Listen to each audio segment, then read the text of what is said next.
Oh, hello and welcome. What are we talking about with Jamie Jakes? I am him, and today we are here to talk about some potential Detroit Lions trades, some rumors going around town, and I am here with our resident Detroit Lions expert, Mr. Jacob. How are you doing, buddy? I'm doing well. It's Super Bowl week, man. Gotta be excited. Wow. Super Bowl week, but we're unfortunately, as Lions fans, already talking about next year. But how couldn't you with this news going around town? This will be, to be fair to us, all the talk going around Radio Row today as we are quickly approaching the Super Bowl recording here on a Wednesday. But there's big news other than the Super Bowl going around town. Myles Garrett has officially requested a trade from the Cleveland Browns. Now, there's a lot to talk about here. We could probably do a whole episode talking about the situation that's going on in Cleveland. They're way over the salary cap, so we'll start there. If they are to trade Myles Garrett, it would be such a massive salary cap hit for them that they're probably going to have to cut starters. They're probably going to have to, or just like pray that a Joel Bitonio retires this year to clear all of his salary cap space just to be able to afford to trade Myles Garrett. Okay. Yeah. So we'll kind of get into at the very end what we would accept as Lions fans for Myles Garrett trade. Cause of course there's a price for anybody. The 7th round pick for Myles Garrett. Like, hell yeah.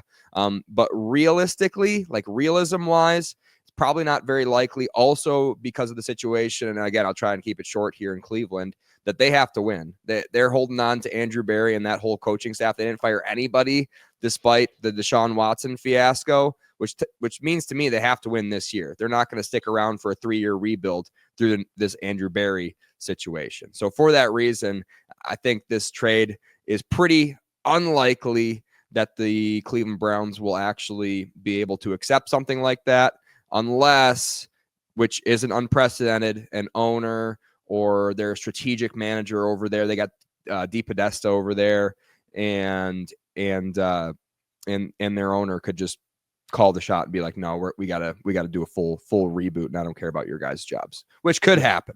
So yeah. Haslam could get involved. So going into the Browns are historically not a well-run organization. So trying to think about what decisions they're going to make, you could probably think about what the smart decision would be, and then maybe go the opposite direction, and you'd probably be a Cleveland Browns fan. So unpredictable. Speaking of which, who's done a great job with all of these draft picks alongside Brad Holmes, John Dorsey.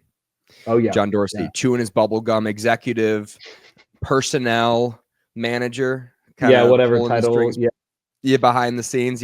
He's done a great job with these draft picks too, which is something to talk about. So Myles Garrett last year, 14 sacks, 2nd in the NFL, 4th in QB pressure at 18.6%. This is a fun stat I found, a metric, 40 quick pressures. A quick pressure is what they categorize as a pressure of a quarterback under 3 seconds.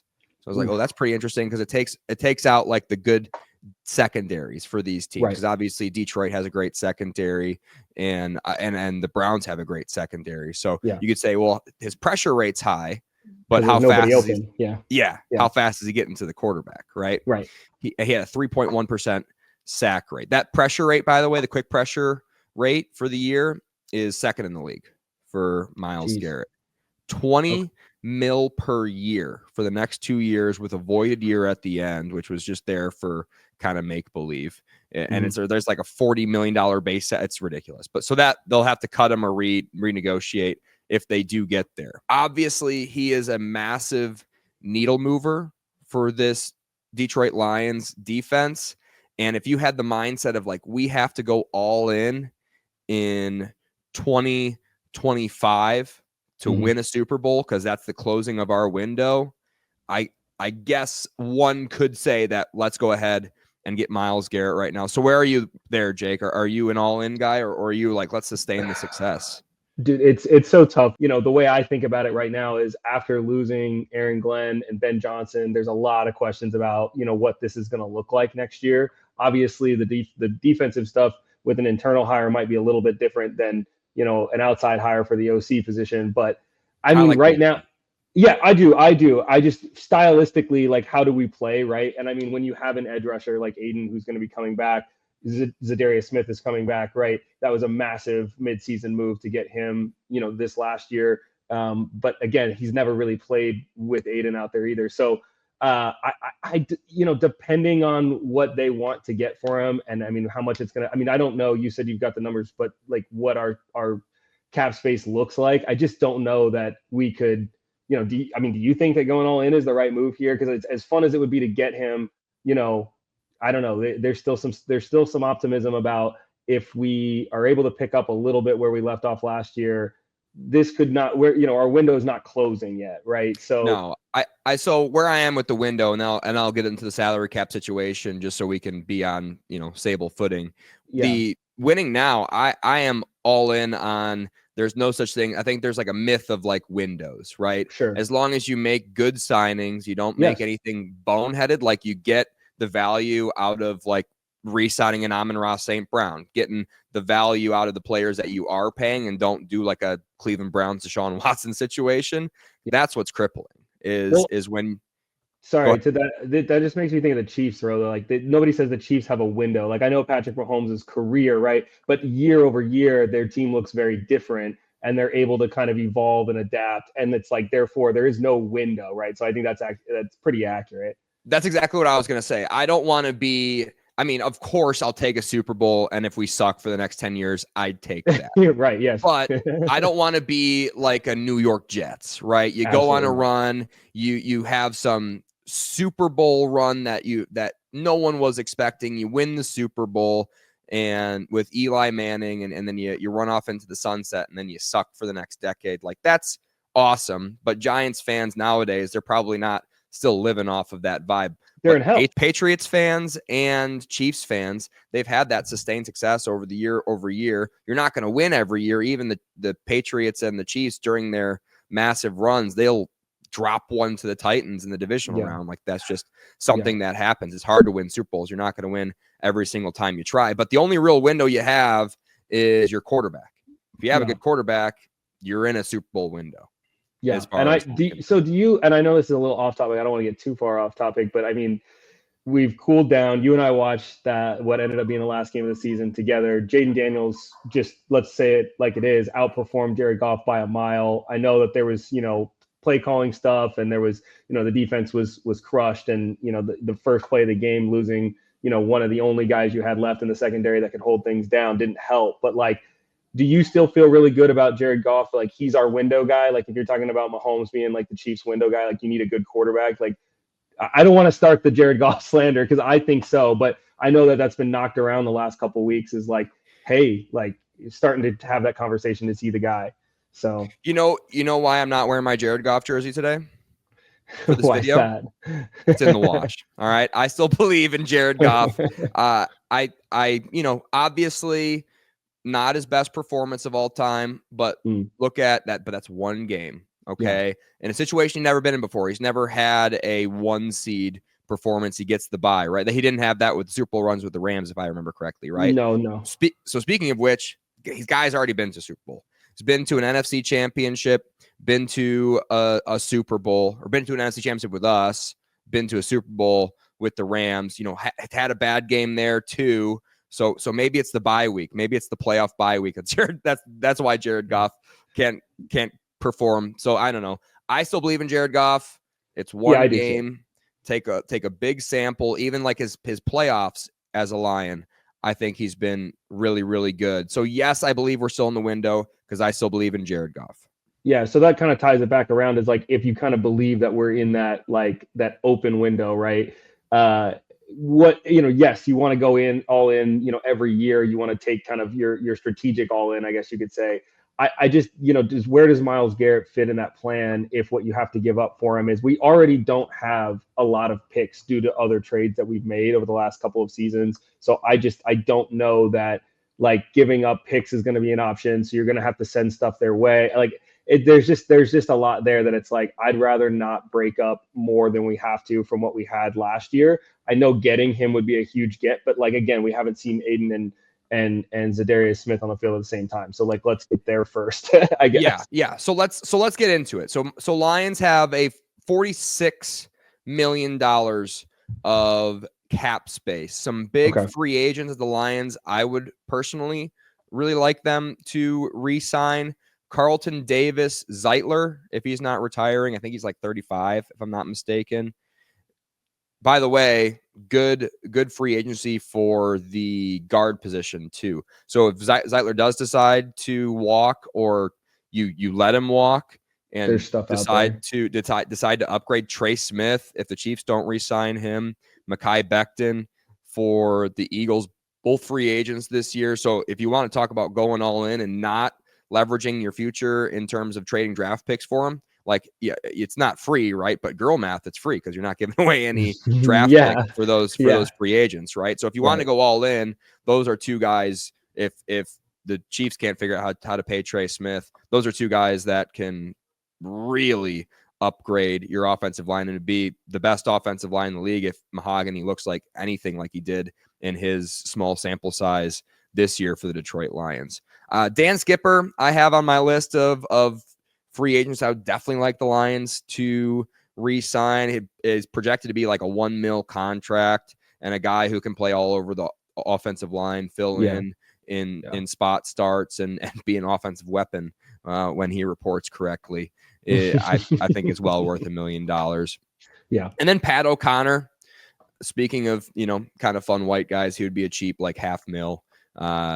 It would sound like, but Carlton Davis would be like that's the really expensive one, projected to be the number one free agent in the cornerback position this year if the Lions can't get a hold of him. So, after all that, I don't know what Carlton Davis is going to go. I've seen differing reports anywhere from like $3 million to like $10 million, depending on who you're asking. Zeitler, if you do re-sign him, is going to be $10 million. If you go all in on one of those other offensive linemen, it's going to be 15, 20 million. That's what elite offensive guards are going for nowadays. So, best case scenario, before you even take on Myles Garrett's contract, you are, at best $30 million under the cap. You add $20 million to that for Myles Garrett. You have $11 million left on the salary cap, which is pretty tight if you ask me, when you still have to fill in the depth at the positions you're losing, like cornerback.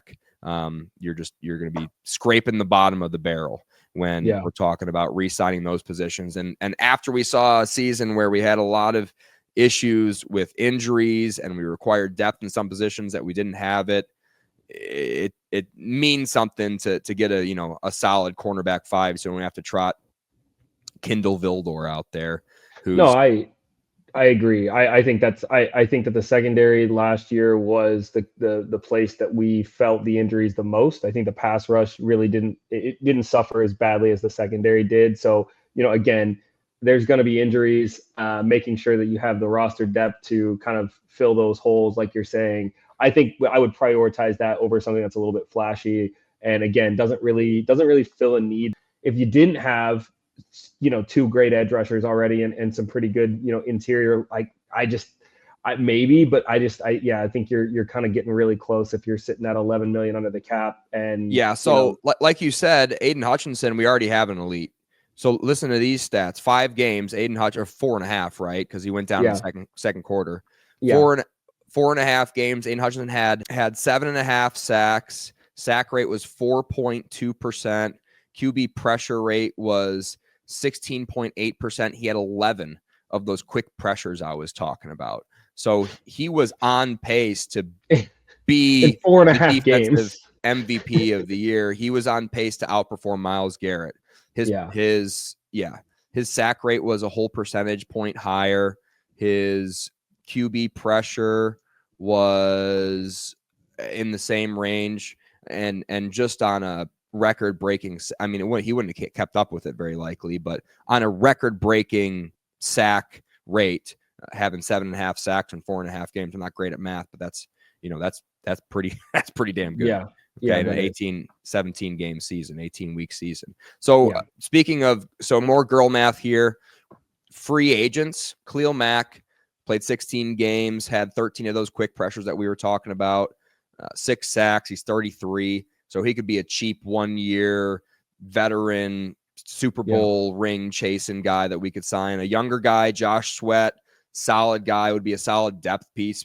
Give Aiden and Za'Darius all the rest that they would need. He had 10 of those quick pressures, 8 sacks last year on 16 games played. Chase Young as a third pass rusher. Yeah, that actually. Or push him into the middle on 3rd and long or whatever. I mean, that would be sweet. He had 24 quick pressures last year, 5 How sacks. old is he? Injury concern off the top of my head, I don't know. I think he's still under 30. Okay. Yeah, all the pertinent age guys I have age next to. Okay. Another quick list: Hassan Reddick, I wouldn't be a big fan of, but he's out there. DeMarcus Lawrence, Dante Fowler, Matt Judon, Malcolm Kuntz, who was injured, but he's a 26-year-old, really promising young man that we could add for maybe a pretty good discount. Joe Tryon had 10 quick pressures last year, 2 sacks. He's a younger guy, 26 years old. And, obviously we had Josh Pascal still on his 3rd year of his rookie contract next year going into. I also reached out to our channel college scout, and he said this D-line draft class is probably the deepest position group in this draft class. I asked him if there were guys that could go first round that in the range that the Lions would be picking this year. And he said Mike Green from Marshall, Nick Scorton from Texas A&M, Ja Joyner.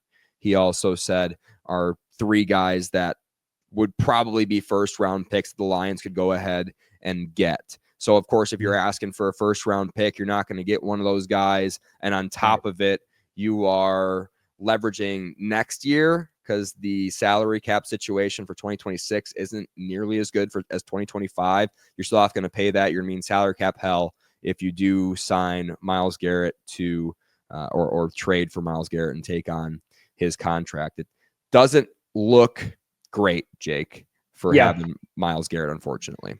It just doesn't make a lot of sense. I think all of this is kind of like what you're saying all just kind of culminates to. It just doesn't make the most sense. And I think if you look at Brad Holmes, kind of MO as a GM since he took over, it's been to kind of, build from the drafts and then supplement, those needs. And I think like last year, they had to supplement a few more needs with the injuries, but they're always going to try to get, guys at the cheapest possible, longest term. That's all these guys that are on their rookie contract still is proof to like where they really prioritize, finding their talent. So I wouldn't be surprised if they go through the draft and free agency, try to get a couple bargains, backfill some of those other positions in the defense that became problems for us at the end of the season last year. And then, again, as fun as it would be to have Myles Garrett in Detroit, I just, it doesn't seem to be the best thing for giving us a chance to get back to where we want to be next year. And you see that, right? Like there are teams where you see where they blow the bank on a single player and they lose parts that, maybe the average fan doesn't really think are a big deal. Cleveland Browns. Exactly. And then they're sitting there going, we're missing all these pieces. Like look at Amari had how did he do in Buffalo compared to the Amari Cooper? Yeah, he wasn't great, but we'll kind of close this Myles Garrett thing pretty quick here. But I will say it's kind of like when in my dynasty leagues, somebody wants one of my draft picks and they're like, come on, like a 2nd round draft pick, like how often do those really pan out? I'm like, yeah, I agree, but you're talking about me picking it. You know what I'm saying? Right. And and the Lions hit at such an alarming rate in the NFL draft year after year with the same people making the decisions as they were previously. Those draft picks mean a lot more to the Detroit Lions, even like late round ones, which we'll get into. Cooper Kupp, like Mahogany, seems like he's just going to be a Pro Bowl guard next year that we just found in the 6th round, developed over the course of the year. And when he needed to come in, he balled out. He was unbelievable in every opportunity. I think he played both sides too. I think he came in and had a start, like a random weird start at left, and then filled in for injury at right. He was unbelievable. Obviously, Amon-Ra St. Brown. We can go into it, but early round draft picks, late round draft picks, they hit for the Lions. They end up doesn't really miss. Yeah, he doesn't really miss. So that is something that's kind of like the the aftermath of losing your coordinators and getting bounced earlier than you like is like after you kind of let the dust settle, it's like, all right, and Brad we trust, like we've been building year over year over year. Can we win 15 games again next year? Maybe, but if we can get to another NFC Championship game, put ourselves in position to make a run again, I mean that's the Brad Holmes way. So yeah, I think they're going to do just fine when it comes to the draft. I don't think they need to splurge on a guy like this and blow up the whole project. And I just don't think that's Brad's MO. Like, I don't think that's Dan's MO either. You know what I'm saying? Like, they don't seem like the superstar, like, you know, they're going to get allured by the shiny object. They're going to try to find the diamond in the rough, right? So I think that's the direction we go. Yeah. And so, yeah, to close this, the defense for the Detroit Lions, if Aiden doesn't go down, it's going to be the best defense in the league. Yeah, hands down. They were with Aiden, and then without Aiden, they were the best defense in the league until like week 7, 8, and on is really just the injuries. So if they re-sign Carlton Davis and they have Zadarius Smith going opposite of Aiden Hutchinson, like, yeah, it would be sweet to reunite Zadarius Smith and Myles Garrett, but it doesn't really make sense at all for the Detroit Lions. If the Cleveland Browns would accept Josh Pascal and a 2nd and a 3rd round pick for Myles Garrett, sure. Yeah, there's no chance. But yeah, you know what? Sure. I'll live in that world with you for a minute. If we want to live in a world, like, what would I be willing to give up as a Lions fan? That's where I would start, not 2 first-round draft picks. No way. No shot. Missed economy. No shot. I would give away 2 first-round picks, and I think you're right. I'd probably not even try to give away 1, but I don't think you can get out of that trade without giving at least 1 and then some assets. So yeah. I think it's just not worth it when it gets down to brass tacks. So. Okay, so moving on to Cooper Kupp. Interesting. I will say, first of all, I think would be a excellent fit in this Detroit Lions offense. He could play slot all the time, just finding the spot in the zone, and then that would open up Amon-Ra St. Brown to play X.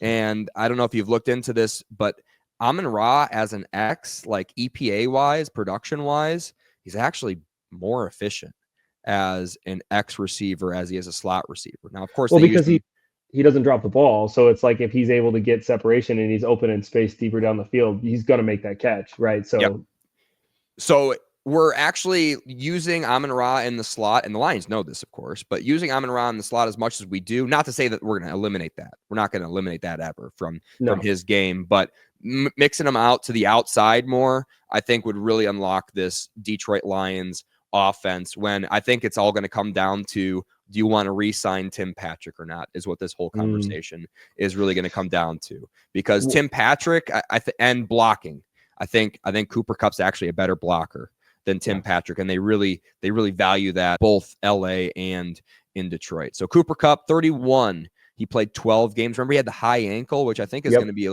a big crux to this, because he looked really good before the high ankle. And then when he was coming back, when he was activated off of IR, Rams even kind of floated, because it was towards the trade deadline, that, hey, we might be interested in trading Cooper Kupp if anybody's interested for like a, trying to get a sneaky 2nd round pick, because they knew, I think, the buyer beware. Be quite as explosive coming off that injury. And he's a little bit older, but it's, it's a high ankle. It's something that we've seen a lot of players not come back from that season, but the year after, they kind of like, yeah, I had a high ankle all year. I couldn't really plant off that foot. That's why I wasn't looking as explosive. Yeah, give him an off season to get right. I know at his age, 31. I mean, he's not terribly old, especially for a slot receiver. So it's like, I think that he could recover in the offseason well enough that it could be worth your time to consider. And admittedly, it's kind of funny. We didn't talk about this beforehand, but I think we're in agreement on the Myles Garrett trade. And I think we would be in agreement on the Cooper Kupp deal as well, if the circumstances are right, just because it does make a lot of sense, like how they could use him off of Amon-Ra if they had another guy like that. This one's more realistic. It is. And it's because really the Rams a matter.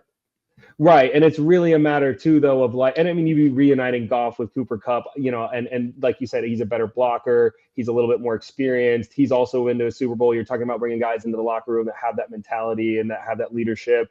Again, if I forgot Goff and Cooper Kupp played together. They already have a chemistry. Yeah. I forgot. And Cooper won a Super Bowl with Stafford, obviously, right? So I think Cooper Kupp would be, if you could get him, I would rather spring there, which seems crazy, right? Because the offense last year down the stretch was what carried us in games more than the defense. And we're talking about the two big free agency opportunities, and we're going, well, I take the receiver over the edge rusher. But it does kind of speak to like how intense the injuries were there. I think this would be a retool for the offense that, and again, we don't know how it's going to look exactly, but can you imagine some of those double reverse plays, or like how you can use Amon-Ra on the end arounds if you've got Cooper in the slot, the way that they kind of use JMO on the outsides when he comes end around. So like there's a lot of possibilities with creativity there if our new OC is about that action, which I hope he is. But I'm excited about him. I really am. Do you think that style of play stays? Do you think that's Dan? Do you think Dan likes that? We have an offensive head coach. We have an offensive-minded head coach. Right. I get everyone thinks he's this big dumb doofus, dipshit, and like rah, cheer him up, leader type head coach. He's an X's and O's. He's a offensive head. He played offense for the Lions. He played tight end for the Lions, where he was a blocking tight end. We're not getting away from that, especially with this roster construction. And I think they were trying to run it in Denver this year, a similar operation to the Detroit Lions. And I like that they hired outside and they hired inside. Cooper Kupp averaged 3.3 yards of separation in his season last year, which is interesting. 14th in the wide receiver position rank-wise, tied with Tim Patrick, Jamison Williams, Puka Nacua, JSN, Josh Downs, Jalen McMillan for Tampa, the rookie out of Tampa Bay, and Garrett Wilson. Pretty good list to be in, given, like you said before, his high ankle sprain probably was bothering him for the majority of the season. So I would say, and again, Tim Patrick, like I agree with you. I like Tim Patrick a lot. We have it on video. Big Tim Patrick fans, okay?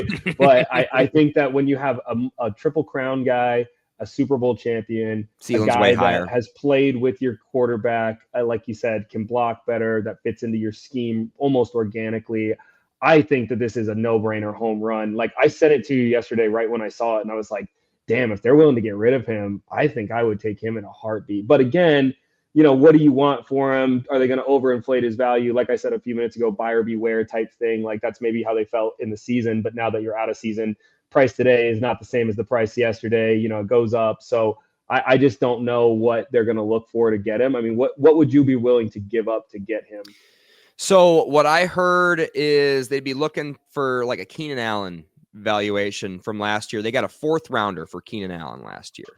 Okay. The Chargers did. So this could be a 4th rounder. I mean, we already said 4th rounders are different in Detroit, but 4th rounder for, like you said, a guy who could just be on the level of Triple Crown wide receiver. That's his ceiling. Like that's not likely, right? That's not likely. No, but he's done it before. Like he's done it. He's got a bag. You know what I'm saying? He's three yards of separation. Like I don't know. He at 31, he's still pretty shifty. He's a shifty white boy. Averaged 8.3 targets per game this season, which was 13th in the league. So he's still demanding that target share. Even with Puka, EPA per target was low. One red flag on his kind of statistical profile was 0.01 compared to number 1, Amon-Ra St. Brown. So it's a good metric at 6.7. So Cooper Kupp base salary, speaking of like what it would cost, he's got 2 years, like 2 real years left in this contract. $13 million would be kind of his base salary. The Rams eat a little bit of a dead cap. Of course, I think that's negotiable, like how much cap they take. And I'm sure that's thrown into the draft capital that they get back for him. But 13 mil, it's a little bit high, but just his fit for this offense. And we'll go through this real quick. Free agents, T. Higgins, I think we all know he's probably going to stay with the Bengals. Chris Godwin coming off his ankle dislocation, so might be a prove-it year for him. That would be kind of fun to have on the team. I don't know. Marquise Hollywood Brown is going on a Super Bowl run right now. He looks great. Keenan Allen, Amari Cooper, Steph Diggs, DeAndre Hopkins, Elijah Moore, Josh Palmer, Darius Slayton, and then, of course, Tim Patrick, who we're already talking about. It's a lot of guys, man. So a lot of those guys might be re-signed. Elijah Moore will hit the market. I bet Hopkins will as well. Diggs definitely I was going to say Diggs for sure, right? Amari Cooper definitely will, although I think Amari Cooper's totally washed. Keenan Allen's interesting. because he could play slot and a big slot, which would be sweet. He, I think, said he either wants to stay in Chicago, go to LA, or retire. So that's not probably Detroit. off the table for us. Yeah. Yeah, but who knows? You could say a lot of things, and then Cleveland Browns come calling, give you 8.5 guaranteed, and then maybe Keenan Allen's a Detroit Lion. Marquise Hollywood Brown. I don't know what the Chiefs are going to do with him. He looks great in the playoffs. It kind of like the Chiefs were frauds all year. I'm like, well, they lost Rashee Rice and Marquise Brown pretty much off the jump, and that's probably why their offense looked bad. Yeah, well, pretty scary. Marquise looks great right now. Yeah, I'm thinking about this right now. As you're kind of going through some of these guys and their situations, I think Cooper Kupp on this list still makes the most sense for us. Best and even fit. at 13, him and Keenan Allen. Yeah, I think Keenan Allen too. But again, if he doesn't want to, if that's, and again, like you said, that can change. But I'd rather have a guy like Cooper Kupp who's played with Jared Goff before. And like, again, I think that maybe there's a possibility he restructures a little bit if he thinks that this could be a Super Bowl run type thing, which wouldn't that be ironic? You've got that trade that dealt Stafford to, Detroit in exchange for, Goff, and then Cooper Kupp gets a Super Bowl and then he comes back to Detroit to play back again with Jared Goff and gets another Super Bowl would be like an insane story. But I think that is like something to consider in that story because I think were they not drafted in the same class? Don't catch me lying, but I think they might have been drafted in the same class the last year that the Rams were in St. Louis, right? Goff and Cooper Kupp. Yeah, I'll double check that. Let me see. I don't know. So I think Tim Patrick would be cheaper by about $5 million compared to Cooper Kupp, but at the end of the day, it needs to be an old guy.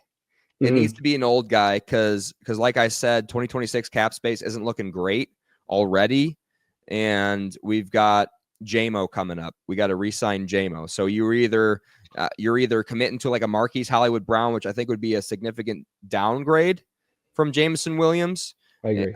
And JMO's gonna cost a little bit.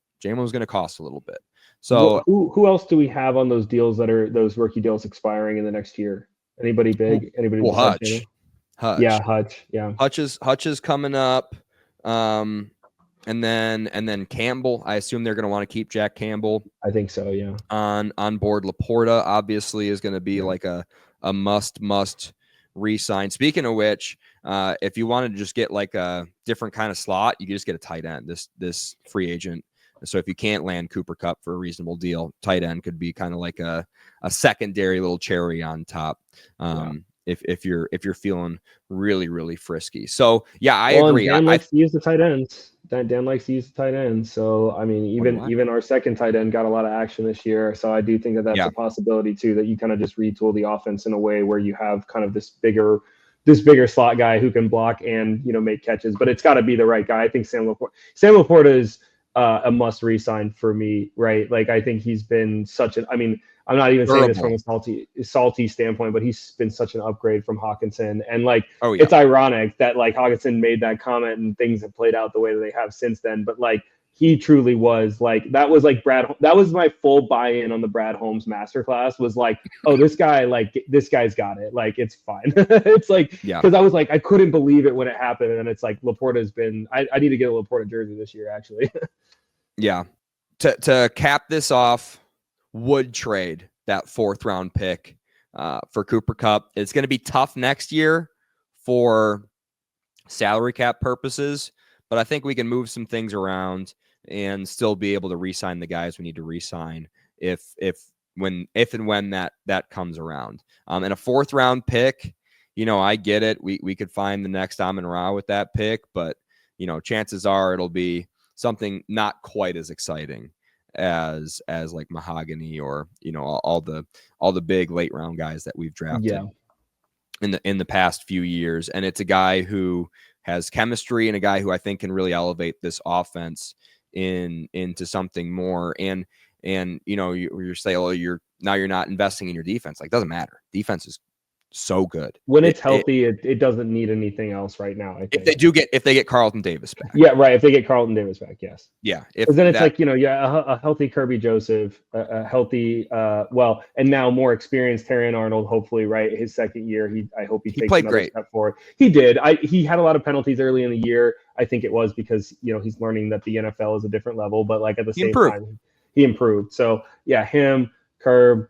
If you bring back Carlton Davis, obviously it's just Brian Branch. The secondary looks really, really deep with everybody. Rake Straw, which we never really got to see, but when he was in, it looked good. Right. I get it. It's a concern that he can't stay healthy all season, but when he was in, it looked good. He was a second round pick for a reason for the Detroit Lions, so he could also add a lot of depth to that secondary if he is healthy. One thing I would say is the interior line you're a little bit worried about because McNeil's going to be like probably out all next year, right? Am I totally off base on that? It's probable, I think so. Yeah, I don't know. That could be an area that you maybe need to improve, and maybe that's where you spend some of those extra free agency dollars to kind of shore up. Because if you do get Kupp even at 13 and you re-sign Carlton at what we were talking about before, I think that you still have enough wiggle room to maybe go spend some decent money on some interior guys that aren't like going to, or just draft 3 of them. Yeah, but then you got to have. I mean, yeah. I mean, there's how many of those guys are going to have to play year one? You think 2, 1? 1. You need 1. Okay. We need a guy. Yeah, so you could go the draft route and it wouldn't completely. Again, Brad Holmes, right? Like we'll see if there's a guy out there that maybe they have their eye on that they think can kind of grow into that and become the guy. So.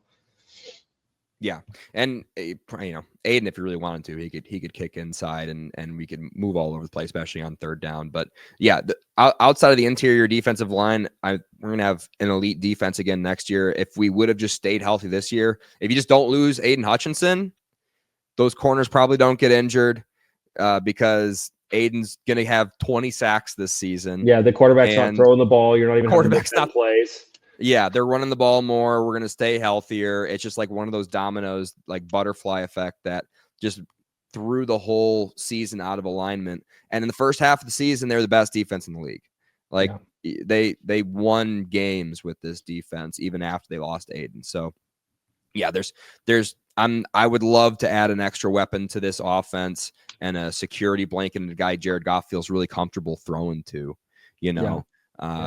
to really elevate this offense into something that, in big bright spots, you get the 1 seed again, Jared Goff, instead of throwing one deep to JMO, he finds his check down, his security blanket, Amon-Ra or Cooper Kupp. I really envision that happening. Well, and that's honestly, I hate to say this because I know what we talked about Jared Goff earlier and just saying how like I still do believe in Jared Goff. I'm right there with you in that regard. But it is the offense that's failed us the last 2 seasons in the playoff. In the second half of the Niners game, we scored 3 points, I think. Granted, you're on the road and you were up big at the half, but like 3 points in a half of football is not good enough to win a game unless you're up by 40. So and then in this past season, the same thing. You got outscored at home by the Commanders. The offense, failed to put enough points on the board. I know we gave up a lot of points, but like there were times where we went for it inside of their plus territory and didn't convert and left points on the field. And it was tough because it's just like having as good of an offense, as productive of an offense as we had all year where we scored 40 points more than any other team in the league last year. I mean, just an absolute machine offensively. I think that's where, like you said, having a guy like Cooper Kupp that can be your security blanket. I don't want to like pin Goff into like this, the bright lights kind of, he can't perform. But like, again, there is something to be said about not feeling like you have to make the big play because what cost us in that game was JMO throwing a 30-yard, pick. Goff That's really what did it. That was the more like, bro, when we saw that, I was like, they know we're desperate now. Like this is like and it didn't, and you could see it develop. You're like, JMO, don't throw it. It's not open. Like just run out of bounds, take the 10-yard loss. Like do not turn this over. Yeet. And it's just like, all right, well, there's the season. So again, having a guy, I'm fine having a coach that takes risks. And I like that our quarterback sometimes takes risks too. It's why I like Josh Allen, home run, strikeout, like it's electric. But when you want to win a Super Bowl, you need a Mr. Reliable, and having an Amon-Ra and a Cooper Kupp, between those two guys, you couldn't put the ball into better hands. And I mean, Laporta, the same thing. Like inside 20 yards, having 3 of those guys, you should be converting touchdowns 3 out of 4 times. Like it's just too much. So teams would have to run man.